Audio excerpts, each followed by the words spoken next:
Então, pessoal, já que o Lucas falou do testemunho, tudo começou na ETEC, tô brincando, eu não vou falar do testemunho de novo, tá? Vocês já estão assim, saturados já de ouvir o testemunho. Paz, pessoal. Vocês estão bem? Pô, eu tô cheio de coisa aqui. Eu tô com 3 celulares, porque o meu celular tá perto de acabar a bateria. Ó, esse aqui é da minha namorada. Minha namorada é a Rebeca, ali ó, de preto. E daí eu tenho outro aqui, que é um iPhone também.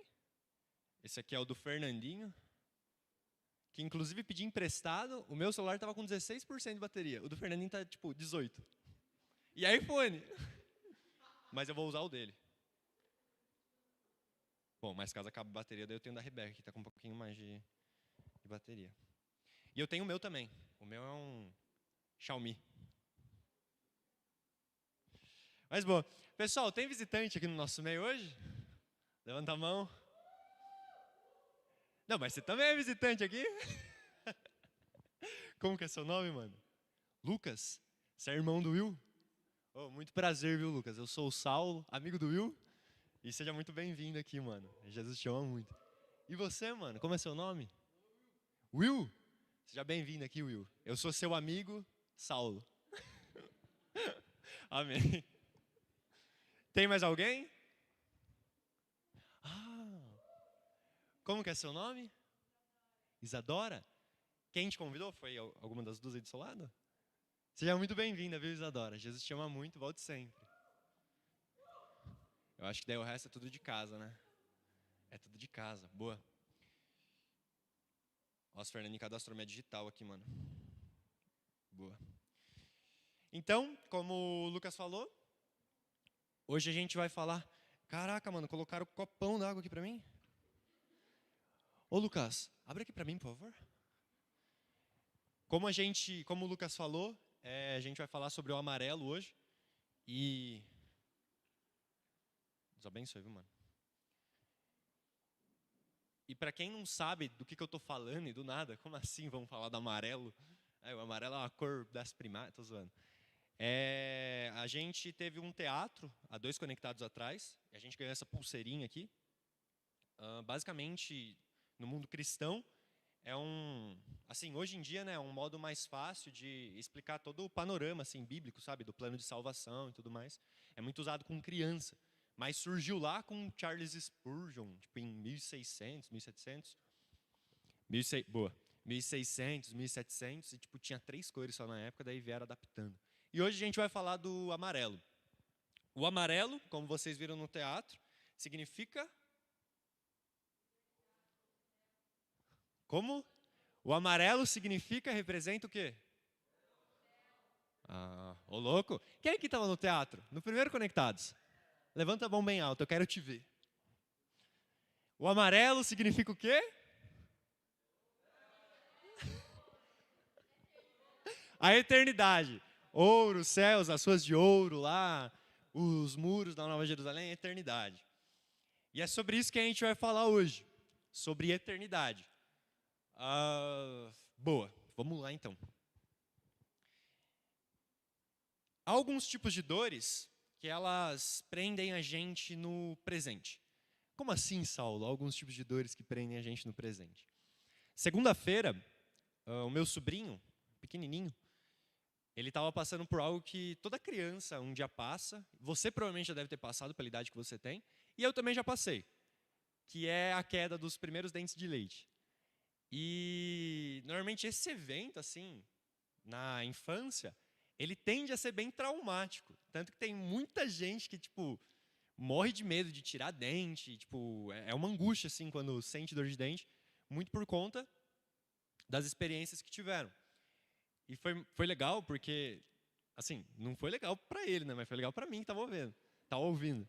Eu estava no meu quarto, se eu não me engano, eu estava trabalhando. Trabalho home office, hein, pessoal? Fernandinho, tem alguém te ligando aqui, Fernandinho. Eu vou desligar, então. Que número estranho, mano. Certeza que é o Pedro. Tô zoando. Então, pro meu sobrinho, ele tava, tipo, chorando, assim, na sala, berrando mesmo, sabe? Berrando.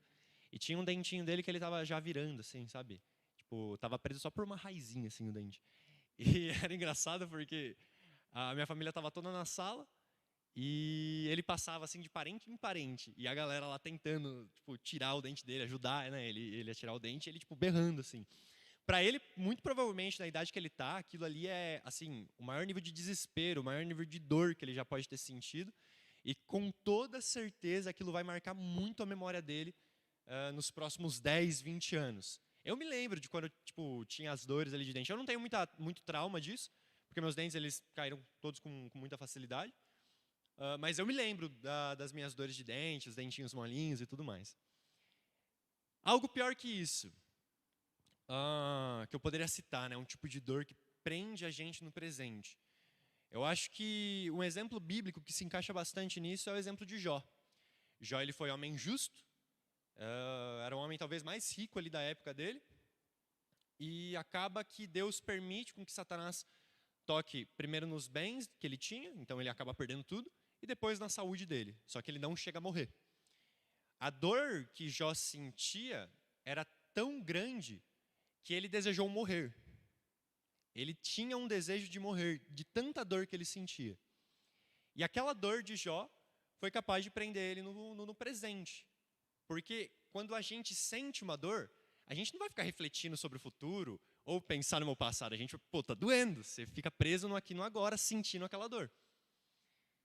Tanto que é legal o livro de Jó, porque daí no final, Deus ele se manifesta e faz, se eu não me engano, 49 perguntas assim retóricas para Jó, sabe? Tipo, sem que ele responda, só para que ele entenda a pequenez dele e a grandiosidade de Deus. Leia depois. É muito bênção. Porém, há alguns tipos de dores, e aqui eu coloco até mesmo sentimento, que faz a gente pensar no futuro.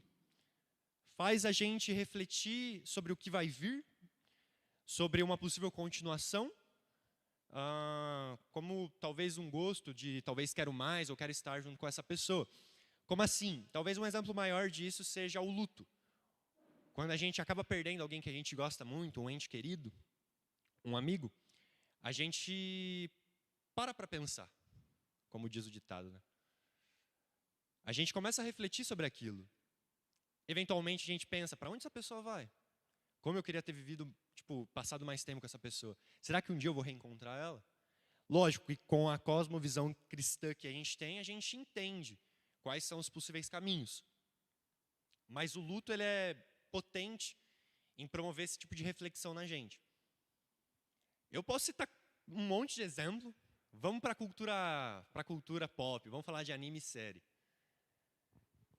Quando em One Piece, quem aqui já assistiu One Piece? Bravo, mano. O melhor anime que tem é One Piece, mano. Você vai receber um spoiler agora. Quando em One Piece, lá por volta do episódio 500, mais ou menos, o Ace morre na Guerra de Marineford, mano, chorei. Dói no coração, né, Fernandinho? Você é louco, chorei. A gente para pensar.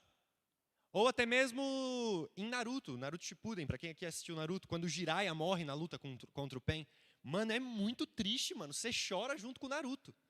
O Naruto tá lá repartindo o sorvetinho, daí reparte errado, e ele tá, tipo, chorando assim, você tá chorando junto com ele.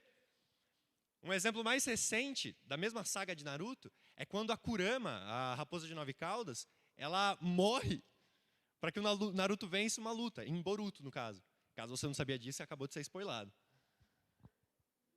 A gente a gente pode pensar também em Dragon Ball, o Dragon Ball GT, que não é canônico, mas é muito bom. No final do Dragon Ball GT, quando o Goku ele tá pequenininho e ele vai embora com o Shenlong. Pô, você fica pensando, nossa, pra onde o Goku vai, mano? Pra onde o Goku vai? E pra não ficar só falando de anime,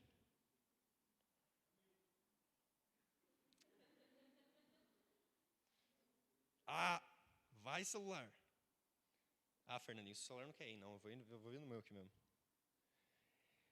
A gente tem outros exemplos. Deus o livre. Sai. A gente tem. Vamos sem esboço, né, então. A gente tem outros exemplos que é. O que eu mais pensei na hora que estava montando era o Wolverine. Quem aqui sabe quem é o Wolverine? Quem aqui já assistiu algum filme do Logan? É Wolverine, é o único nome que ele tem. Para quem não sabe, é da Marvel. Ele tem um tipo de material dentro dele chamado adamantio, que no começo a gente parece que entende que ele é meio que imortal. Então ele se regenera facilmente e parece que ele não morre. Só que para quem assistiu Logan, sabe que ele morre no final, né, no caso. Só que assim, Logan se passa... e, mano, Logan faz tempão que já saiu já, hein, mano. Não é nem considerado spoiler. Logan se passa quando o Wolverine ele tá com quase 200 anos já. Então, até aquele ponto, ele já perdeu muita gente que ele amava. E a vida dele, assim, tá tipo, horrível, sabe? Horrível, horrível. O adamantio dentro dele, que promovia uma posteridade maior, que promovia longos anos de vida, começou a se tornar um veneno. Só que o peculiar do Wolverine é que não é porque ele tinha o adamantio dentro dele, que fazia ele se tornar imortal, entre aspas, que ele não sentia dor. Muito pelo contrário. Quando ele soltava as garras, aquilo era muito dolorido para ele. Não é porque ele não morria facilmente, que ele se regenerava muito rápido, que ele não sentia dor. Muito pelo contrário, ele sentia muita dor. E, assim, eu falo do Wolverine com até um carinho, porque meio que, desde quando eu era criança, eu cresci junto com o personagem, sabe? Quando eu fui assistir Logan no cinema, eu acho que eu estava no 9º ano, 8º ano. E, mano, eu chorei assim no cinema, mano. Chorei. Chorei demais. E ele acaba, né, falecendo no final, mas aí teve uma outra leva ali de mutantes que vão continuar. Amém, né? Se tiver novos filmes. Boa. Vou beber uma água.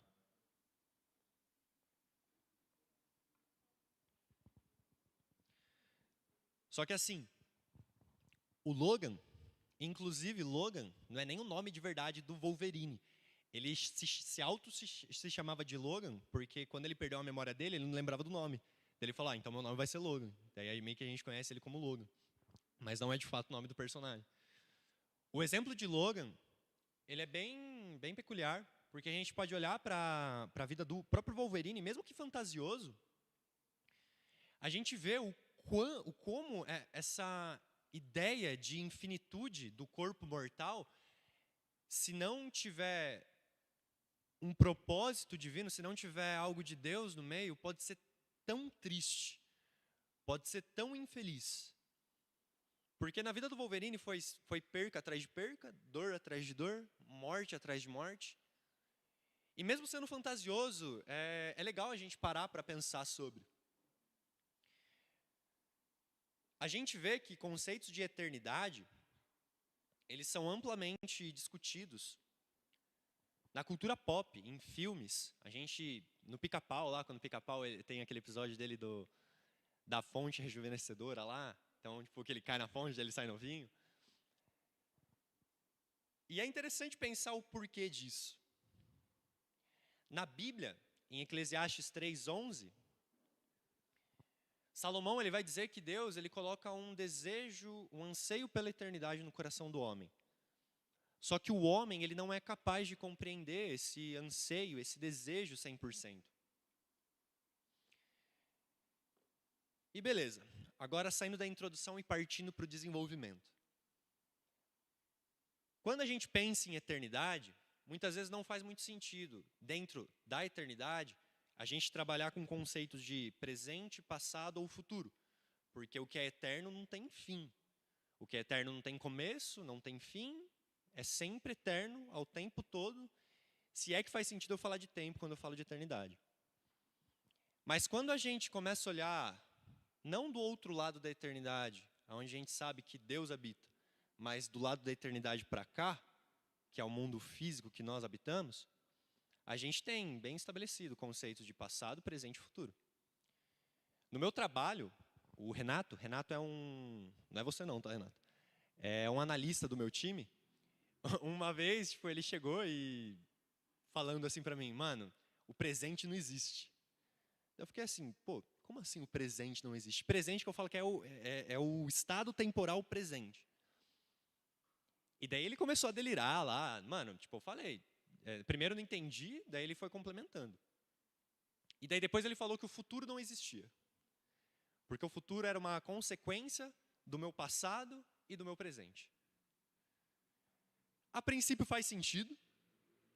O futuro, ele é uma consequência do meu passado, mas ele é principalmente uma consequência do meu presente, porque o que eu faço no aqui e no agora, ele impacta diretamente no meu futuro. Tem como eu mudar o passado? Tem como eu mudar o futuro? Tem, exato, tem. Porque a gente olha para padrões do passado, do nosso comportamento, e a gente sabe que se a gente continuar fazendo as mesmas coisas com que nós fazíamos, muito provavelmente a gente vai ter uma previsão assertiva do futuro. Se você estuda e você quer passar no Enem, vamos supor. Se você estuda, a chance de você passar no Enem é muito grande, porque você está estudando. Mas se você não estuda e você quer, sei lá, mano, você quer fazer medicina de graça, assim, pegar uma federal da vida, entrar numa federal e fazer medicina de graça. Se você não estuda, a chance de você passar numa faculdade de medicina federal é tipo baixíssima, assim, muito baixa, ainda mais por ser um curso muito concorrido.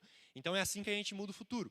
No aqui e no agora, as nossas atitudes, elas repercutem no futuro. E quando a gente fala de eternidade, seguindo uma cosmovisão bíblica, o aqui e o agora, ele também impacta na eternidade. O que eu faço hoje, no presente, no aqui e no agora, ele também vai impactar lá na frente, na eternidade. Mas antes, vamos falar então de passado, de presente e depois a gente fala de futuro. Como era então no eterno passado? Abre em Gênesis 1:1 aí. Gênesis 1:1, primeiro livro da Bíblia. Primeiro versículo da Bíblia. Não precisa nem abrir no índice, hein, mano, para saber onde é.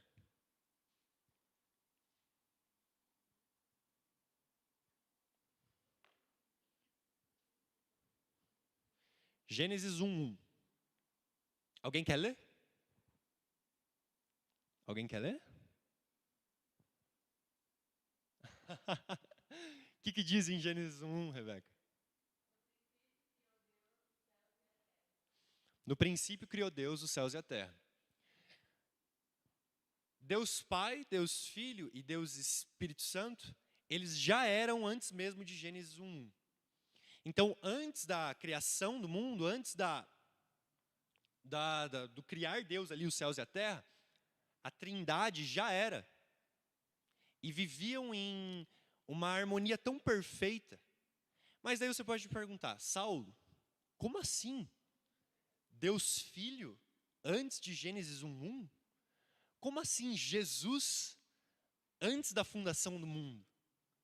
Se Jesus ele vem, a gente tem os primeiros relatos ali de Jesus, né, diretamente, em Mateus, ali, no primeiro livro do Novo Testamento, que seria por volta de 2000 anos atrás, 2020 anos atrás. Sim, Deus Filho antes de Gênesis 1:1.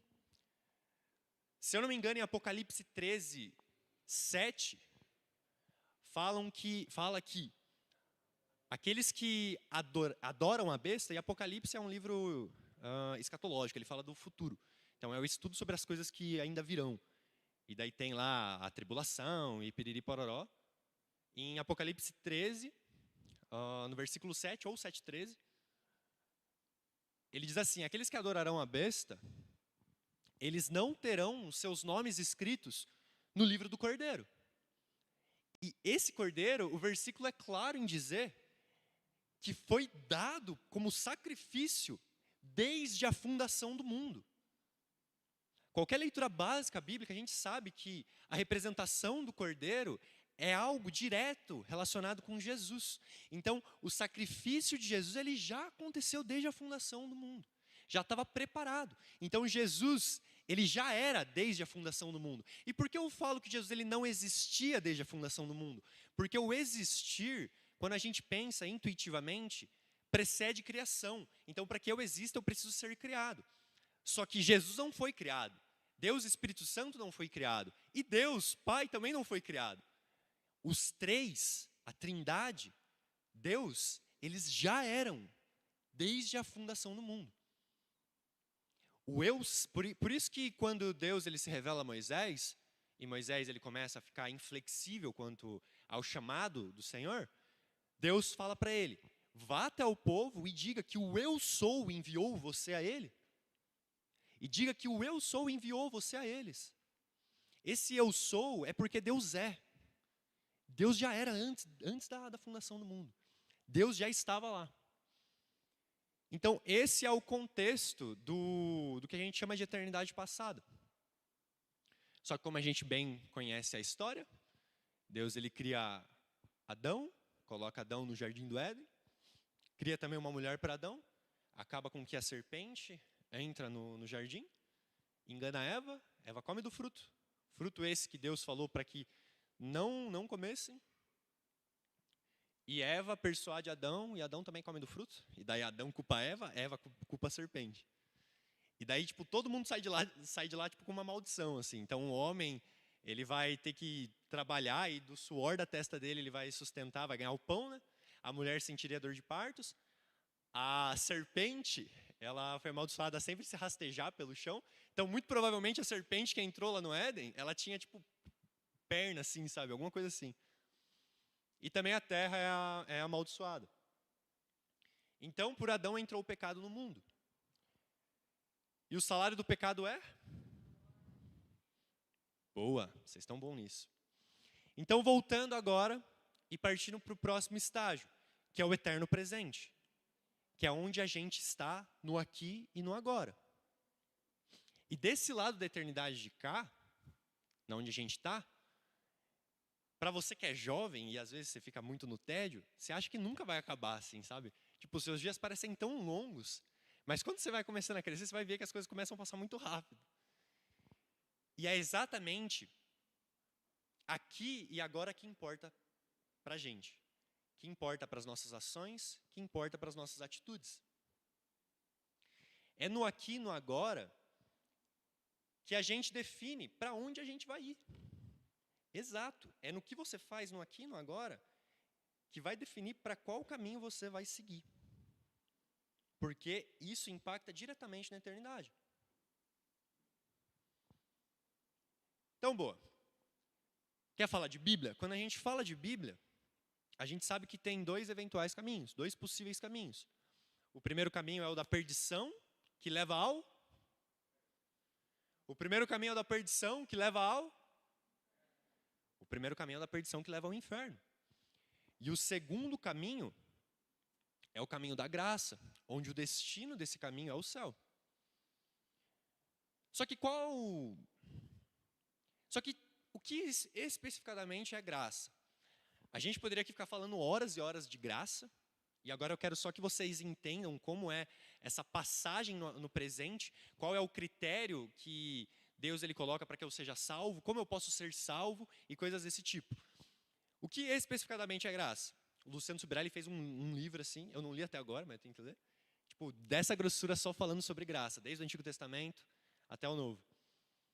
Eu vou tentar fazer você entender o que é graça, fazendo a distinção entre três palavras, que a gente costuma ver muito na Bíblia. A primeira dela é justiça, a segunda é misericórdia e a terceira é graça. Eu vou usar uma ilustração. Imagine que você está dentro da sua casa e o dia lá fora ele está chuvoso, ele está nublado.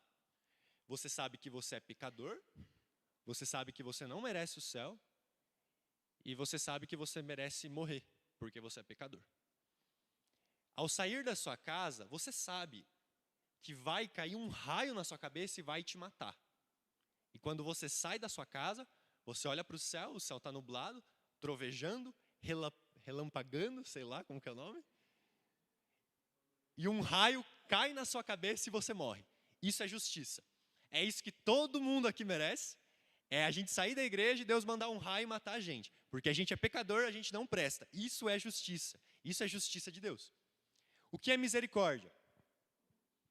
Misericórdia, mano, pensa você no mesmo contexto aí dentro da sua casa, o dia está nublado, chuvoso, raio por todo lado. Você sabe que você é pecador, que você merece morrer, E quando você sair lá fora, você vai levar um raio na cabeça. E vai morrer. Porque Deus vai enviar esse raio para te matar.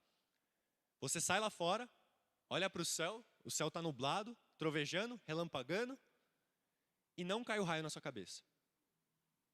Isso é misericórdia. Deus ele te livra da morte por misericórdia, nesse contexto. Mas Saulo, o que é então graça? Você está na sua casa, mesmo contexto, mano. Você sabe que você vai morrer porque você é pecador. Você não presta. Eu também não. A gente sabe que a gente vai morrer porque a gente não presta. Porque a gente merece a morte. A gente acha que o céu está nublado, trovejando, com raio, chuvoso, e a gente vai sair de casa, sabendo que Deus ele vai mandar um raio para matar a gente, porque a gente não presta e a gente merece morrer. Só que quando a gente sai da nossa casa, você olha para o céu, e o céu ele já não está mais nublado. O céu ele está um dia ensolarado, nuvens branquinhas assim, pássaros voando.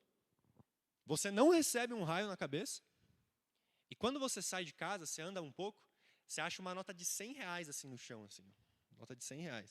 Você pega aqueles R$100, você chega na mercearia e você encontra um amigo seu que estava devendo para você. Seu amigo te paga o que estava devendo para você e ainda paga uma coca e uma paçoca para compensar os juros. Isso é graça. Esse terceiro exemplo é a graça. É quando você merece morrer, você merece o fogo do inferno, você merece viver uma eternidade toda longe de Deus. Só que Deus, por sua maravilhosa graça, Ele não permite que você vá para o inferno.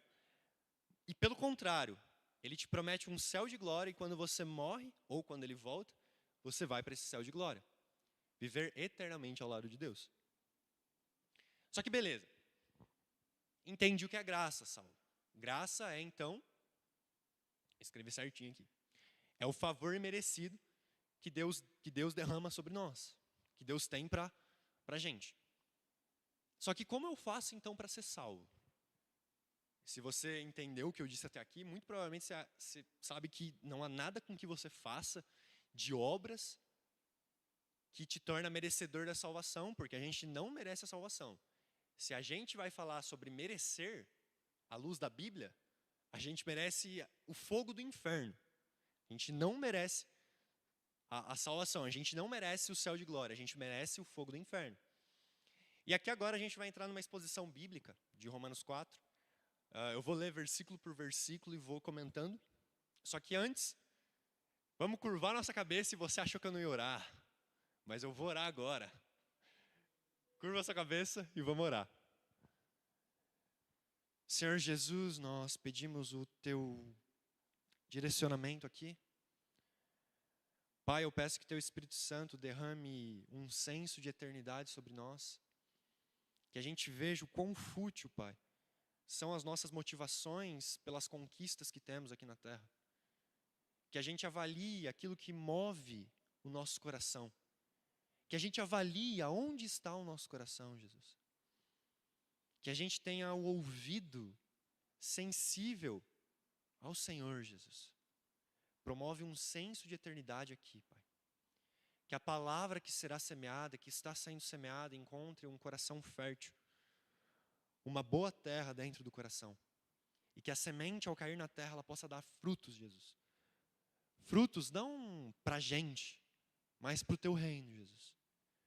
Porque, Pai, se aqui há glória, se aqui há honra, que seja tudo isso rendido ao Senhor, Jesus. Que nada pare e seja brecado em nós, mas que tudo seja rendido ao Senhor, Jesus. A honra, a glória, a nossa vida em devoção, as nossas motivações, os nossos sonhos, o nosso pensar e o nosso refletir, Jesus. Que tudo seja rendido ao Senhor, Pai. Em nome de Jesus, Senhor. Amém. E eu tenho o costume de ficar andando, então me perdoa se eu não conseguir ficar parado. Eu vou tentar. Abre sua Bíblia em Romanos 4. Eu vou dar um tempinho para você abrir. Romanos 4, depois de Atos.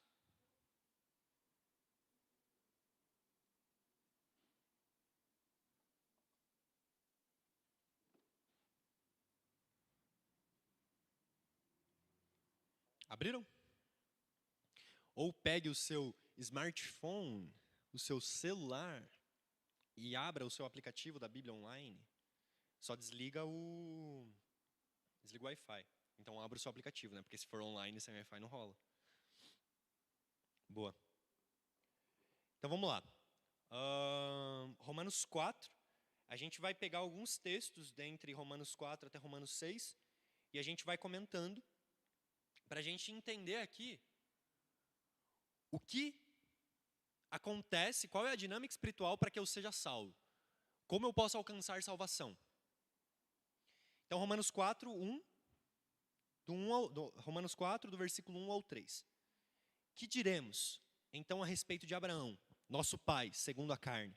Nosso pai, segundo a carne? O que foi que ele conseguiu?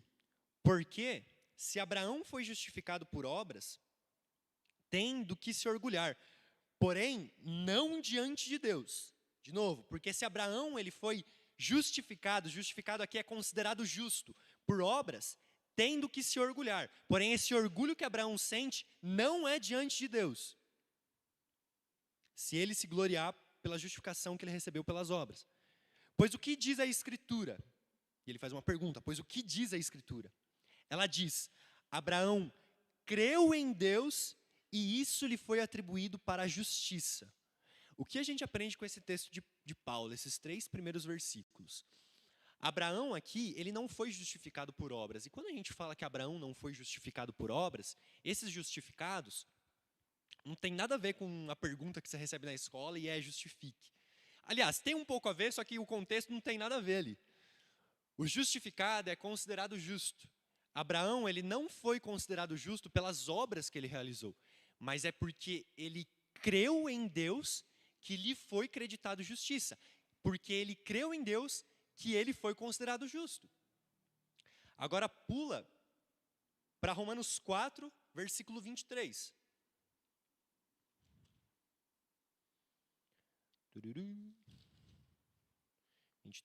23. Achei. E as palavras lhe foi atribuído, e quando ele fala lhe foi atribuído é em relação ao justificado, então lhe foi creditado. E as palavras lhe foi atribuído foram escritas não somente por causa dele, mas também por nossa causa, visto que a nós igualmente nos será atribuído. A saber, a nós que cremos naquele que ressuscitou dentre os mortos a Jesus nosso Senhor, o qual foi entregue por causa das nossas transgressões e ressuscitou para a nossa justificação. O que isso está querendo dizer? Da mesma forma que Abraão fora justificado, não por obras, mas porque ele creu, Paulo está falando que esse mesmo cenário que acontece em Abraão, também acontece conosco. Mediante ao quê? Mediante a crer em Jesus, o único Senhor. Mediante a crer que Jesus, ele se entregou e ele ressuscitou. Então, como que nos é creditado justiça? Como nós somos considerados justos? Mediante ao crer que Jesus, ele ressuscitou dentre os mortos. Tem um outro versículo aqui da Bíblia, que fala que, Paulo falando, que se Jesus não ressuscitou, a nossa fé é vã. Se Jesus ele não ressuscitou, não tem por que a gente acreditar em Jesus. Mas a gente sabe, temos evidências disso, que Jesus ele ressuscitou. E o crer que ele ressuscitou, como o único Senhor da nossa vida, nos é atribuído justiça. Pula para Romanos 5, é logo em seguida aí, versículo 1 ao 2. Justificados, pois, mediante a fé, temos paz com Deus, por meio do nosso Senhor Jesus Cristo, pelo qual obtivemos também acesso, pela fé, a esta graça na qual estamos firmes, e nos gloriamos na esperança da glória de Deus. Então nós fomos justificados pela fé. Nós fomos considerados justos pela fé que nós temos em Jesus Cristo. E aqui, nesse versículo é interessante, porque ele fala que nós fomos reconciliados com Deus. O que é reconciliar? A gente pode falar que reconciliar é semelhante à palavra religião no grego, se eu não me engano, ou no latim, que significa religare, que nós fomos reconciliados, nós fomos religados de novo ao relacionamento com o Pai. Antes do sacrifício de Jesus, assim como Adão pecou, Deus, quando ele olhava para o homem, ele via alguém que era pecador, alguém que era imoral, alguém que era sujo, alguém que não queria fazer a vontade dele. Só que, mediante ao sacrifício de Jesus, Deus, quando ele olha para a gente, em tese ele já não vê mais nós, mas ele vê Jesus em nós. Então, ele vê alguém que é justo, alguém que é santo, alguém que é puro. Então, nós fomos justificados pela fé. Agora pula para o versículo 10 de Romanos 5. E pessoal, eu não vou passar versículo a versículo aqui, porque tem muito conteúdo de Romanos 4 a Romanos 6. Pula para o versículo 10 de Romanos 5. Porque se nós, quando inimigos, fomos reconciliados com Deus mediante a morte do seu Filho, muito mais, estando já reconciliados, seremos salvos pela sua vida. Seremos salvos pela sua vida. E não apenas isso, mas também nos gloriamos em Deus por meio do nosso Senhor Jesus Cristo, mediante o qual recebemos agora a reconciliação. Então aqui, esses dois versículos, eles são claros em dizer que mediante ao sacrifício de Jesus na cruz, nós fomos reconciliados. Então é mediante ao se entregar de Jesus para morrer em nosso lugar que nós fomos reconciliados por Deus. Daí no versículo 12 de Romanos 5. Portanto, da mesma forma como o pecado entrou no mundo por um homem, e pelo pecado a morte, porque o salário do pecado é a morte, isso não está dizendo no versículo, tá? Só estou comentando. E pelo pecado a morte, assim também a morte veio a todos os homens, porque todos pecaram. Então por um só homem entrou o pecado. E qual homem é esse? Por qual homem entrou o pecado na terra? Caraca, pessoal. Começa com A e termina com ão. Por qual homem entrou o pecado no mundo? Boa, amém, é Adão, lembra disso. O primeiro Adão, foi quem comeu do fruto e por ele entrou o pecado no mundo. O Adriel tá lá em cima só fazendo um comentário, mano. Agora pula para Romanos 6, no versículo 2. Nós, os que morremos para o pecado, como podemos continuar vivendo nele? Ou vocês não sabem que todos nós que fomos batizados em Cristo Jesus, fomos batizados em sua morte? Versículo 4. Portanto, fomos sepultados com ele na morte por meio do batismo, a fim de que, assim como Cristo foi ressuscitado dos mortos, mediante a glória do Pai, também nós vivamos uma vida nova. E aqui ele institui mais uma coisa, o batismo. Então, se eu creio e pela fé eu sou justificado, e Paulo ele descreve a respeito do batismo, que fomos batizados juntamente com Cristo Jesus ali naquele ato de Jesus se entregar na cruz, é necessário se batizar. Provavelmente a maioria da galera aqui é batizada, por já estar aqui há um tempo. Mas aqueles que não são, eu faço o convite à reflexão. Se você verdadeiramente crê em Deus, se você de fato quer começar agora, e eu não vou nem te comprar pela vida virtuosa que você vai ter seguindo o Evangelho, porque a Bíblia não é meramente moralista. A gente não segue a Bíblia só para ter uma vida certa, não. A gente segue a Bíblia porque a gente sabe que é da vontade de Deus, e a palavra de Deus ela está estritamente escrita nesse livro, que nós sigamos a Ele. Eu te convido a uma reflexão. Se você verdadeiramente tem tudo isso, se você crê em Deus e você quer ter uma vida devota a Ele, e você quer realmente servir a Ele, o primeiro ponto você já tem, você já crê. Então a gente já passa assim, a gente já dá um salto assim tão grande. Porque, mano, eu tô na faculdade lá na UFSCar, tem tanta gente lá que não crê em Deus, mas crê numas paradas malucas assim, que daí é um caminho a mais. Mas se você já crê, o batismo é o próximo passo. O batizar, o fazer com que a sua fé seja um testemunho público. Porque isso é bíblico. O batismo é bíblico.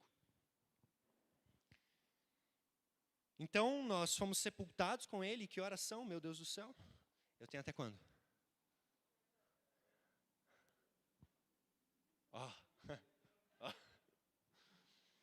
Então, o batismo. Batismo é o próximo passo depois do crer. Vamos lá. Mano, é muito importante isso aqui, velho. Vamos lá. Romanos 6, versículo 9. Pois sabemos que, tendo sido ressuscitado dos mortos, Cristo não pode morrer outra vez. A morte não tem mais domínio sobre ele. Porque morrendo, ele morreu para o pecado uma vez por todas. Mas vivendo, vive para Deus. Da mesma forma, considerem-se mortos para o pecado, mas vivos para Deus em Cristo Jesus. Portanto, não permitam que o pecado continue dominando os seus corpos mortais, fazendo com que você obedeça aos seus desejos. O último versículo, 22. Mas agora que vocês foram libertados do pecado e se tornaram escravos de Deus, o fruto que colhem leva à santidade. O resultado de ter uma vida liberta do pecado é a santidade. E o seu fim é a vida eterna. Pois o salário do pecado é a morte, mas o dom gratuito de Deus é a vida eterna em Cristo Jesus, o nosso Senhor. Então, mano, esquece o papo de você fazer só aquilo que você gosta. Se você verdadeiramente quer ter compromisso com Deus, esquece isso. Porque na maioria das vezes, a sua vontade vai ser muito destoante da vontade de Deus. Porque a vontade de Deus, ela exige renúncia. Ela exige que você deixe coisas para trás. Então esquece, mano, isso que é pregado pelo mundo, de um hedonismo barato. Hedonismo é a busca desenfreada pelo prazer. Esquece isso, mano. Vai ter momentos felizes? Vai. Mas pode ter certeza, mano, que também vai ter uma vida eterna ao lado de Jesus. Mas então, passando para o final, o homem ele foi feito eterno. Então Adão ele provou dessa eternidade no coração dele, quando Deus o criou ali no jardim. Só que Adão ele comeu do fruto e ele pecou. Então, como o salário do pecado é a morte, Adão se tornou um homem mortal. E como todos nós pecamos também, todos nós somos mortais. E o pecado ele traz consequências eternas. Porque como a gente bem falou aqui, há dois caminhos. Quando a gente fala de cosmovisão bíblica, quando a gente fala de Bíblia. O da perdição e o da graça. O pecado ele traz consequências eternas. E não é do lado da graça. É do lado da perdição. Só que é da vontade de Deus que você seja salvo. É da vontade de Deus que você creia nele. É da vontade de Deus que você se batize. É da vontade de Deus que o resultado da sua busca por Ele seja a santidade. É da vontade de Deus que você seja santo. E Cristo, Ele não veio à terra somente para dar uma vida abundante para a gente. Mas é muito mais que isso. E principalmente, Ele veio aqui para a terra para dar uma vida eterna ao lado dEle, nos céus de glória. Dia 18/6, há quase uns 2 meses atrás, eu vim aqui, eu preguei a respeito não da mesma coisa, mas eu falei sobre vida eterna. Em um dos pontos da pregação, eu falei que tudo é questão de perspectiva. Às vezes a gente sente dor, sente ansiedade, sente angústia, sente desespero, por conta da nossa perspectiva. E aqui eu não estou ligando para toda e qualquer doença que existe na mente, de ansiedade ou depressão. Muito pelo contrário, isso tem que ser tratado. Se você tem isso, procure uma ajuda de um psicólogo, uma terapia. Mas a maior parte do nosso sofrimento é questão de perspectiva. Os cristãos no primeiro século, na igreja primitiva, eles viam os seus parentes sendo queimados por professarem a fé em Cristo Jesus. Só que eles não abandonavam o evangelho. Houveram pessoas que abandonaram o evangelho naquele tempo? Lógico que houve. Mas quando a gente viu o movimento eclesiástico, o movimento da igreja, a cada mártire que havia, a cada morte de um cristão, parecia que crescia mais 10, parecia que se convertiam mais 20, mais 30. E o cristianismo ele começou a crescer. Quando a gente prende os nossos olhos naquilo que é eterno, o sofrimento ele já não tem mais poder sobre nós. E quando o sofrimento vier, os nossos olhos vão estar presos à eternidade. Não à eternidade do lado de cá, no mundo físico, mas é naquilo que Deus prometeu a nós. Nós não seguimos Jesus porque nós queremos ser bons. Nós não seguimos Jesus porque é legal, eu quero ter uma vida boa. Eu não quero ter problemas e piriri pororó. Nós seguimos Jesus porque Ele é o caminho que leva à vida eterna.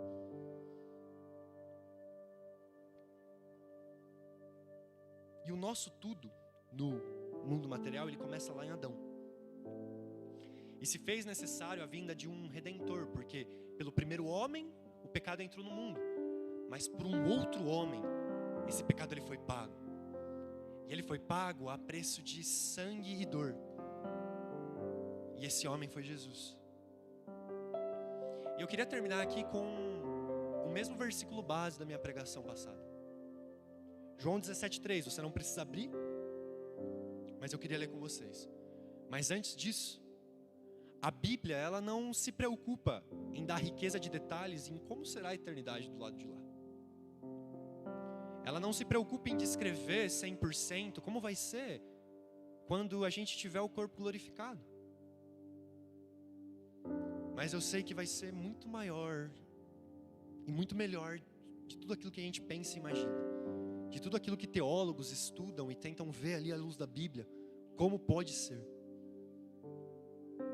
Porque você pode me perguntar esse ponto. Saulo, você falou de eternidade, mas o que é vida eterna? E João 17,3 ele responde justamente isso. E a vida eterna é esta: que conheçam a Ti, o único Deus verdadeiro, e a Jesus Cristo a quem enviaste. Eu não sei como vai ser, mas eu sei que do lado da eternidade de lá, é garantido o meu relacionamento com Jesus. É garantido um conhecer mais de Deus. Pode se levantar, a gente já está encerrando.